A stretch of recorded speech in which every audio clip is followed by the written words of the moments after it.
కష్టపడి సంపాదించిన పైసలు ఇంట్లో దాచుకుందామంటే దొంగల భయమే, బ్యాంకులో దాచుకుందామంటే సైబర్ మోసాల భయమే.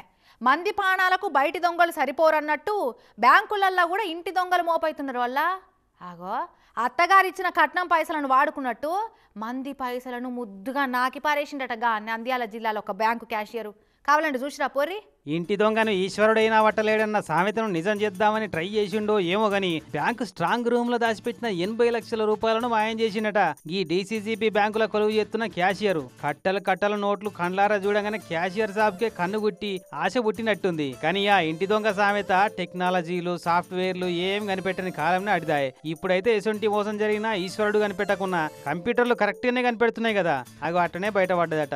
నంద్యాల జిల్లా ఆత్మకూరులో ఉన్న ఈ కేడీసీసీ బ్యాంకుల క్యాషియర్ కొలువు చేసి అల్తాఫ్ అనేటైన కొట్టేసిన క్యాష్ ముచ్చట.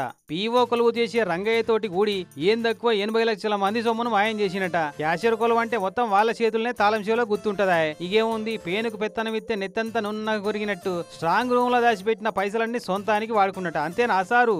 ఆ బ్రాంచ్ పరిధిలో క్యాష్ డెఫిసిట్ రావడం జరిగింది నిన్నటి రోజున.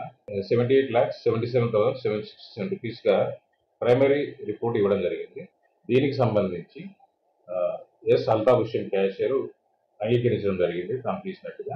సస్పెండ్ చేసి శాఖాపరమైన చట్టపరమైన చర్యలు తీసుకుంటారటే గాని వాడుకున్న ఆ పైసలు మళ్ళా రికవరీ అయితాయో దొరికిన కాడికే సాలని మొండిబాకాయల కాడ చేసుకున్నట్టు సెటిల్మెంట్ చేసుకుంటారో గానీ మంది సొమ్ములకు ఏడ పెట్టినా గ్యారంటీ ఉంటలేదు పో.